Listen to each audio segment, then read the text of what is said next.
আজ আপনাদের দেখাবো ঘরে বানানো সামান্য উপকরণ দিয়ে টেস্টি একটা চিলি ফিশের রেসিপি। বাজার থেকে ভেটকি মাছের ফিলেগুলো কাটিয়ে নিয়ে আমি এটাকে ভালো করে ধুয়ে এর মধ্যে 2 চামচ ভিনিগার, 1 চামচ আদা রসুন আর সামান্য নুন দিয়ে এটাকে আধা ঘন্টা থেকে 1 ঘন্টার জন্য ম্যারিনেট করে রাখবো। এই ম্যারিনেট করে রাখা ভেটকি মাছের মধ্যে এরপরে আমি দিয়ে দিলাম হলুদ গুঁড়ো, নুন, সামান্য লঙ্কার গুঁড়ো আর তার সঙ্গে দিয়ে দেবো 2 চামচ অ্যারারুট আর একটা ডিম ফাটিয়ে।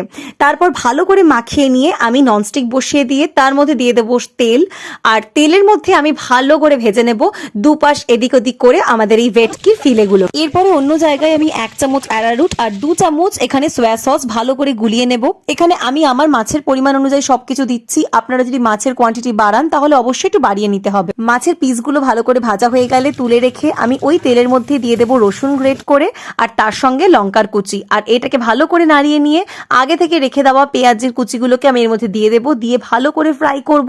সামান্য পরিমাণ মতো নুন আপনারা এর মধ্যে দিয়ে দেবেন আর তার সঙ্গে দিয়ে দেবেন আদা কুচি। এরপরে ক্যাপসিকাম কুচিগুলোকে দিয়ে দেবো। দিয়ে ভালো করে নাড়িয়ে আমি পরিমাণ মতো জল দিয়ে দেবো আর ভালো করে জিনিসটা সেদ্ধ করব। একটু পরে আমি এর মধ্যে দিয়ে দেবো একটা টমেটো পেস্ট আর ভালো করে একটু সেদ্ধ হতে দেবো। এরপরে ভেজে রাখা ভেটকি মাছগুলোকে আমি দিয়ে দেবো এর মধ্যে আর ভালো করে একটু ফুটিয়ে নেব। আর তারপরেই দিয়ে দেবো আগে থেকে তৈরি করে রাখা আমার অ্যারারুট আর সয়া সসের এই পেস্টটাকে। আমার কাছে এখন স্প্রিং অনিয়ন নেই তাই আমি দিচ্ছি না, আপনারা চাইলে একটু স্প্রিং অনিয়ন দিতে পারেন। আর তারপরে সার্ভ করুন অসাধারণ স্বাদের এই ঘরে বানানো চিলি ফিশ রেসিপিটা। খেতে কিন্তু দুর্দান্ত, রুটি, পরোটা আর ফ্রাইড রাইস সবকিছুর সাথে খুব ভালো লাগবে।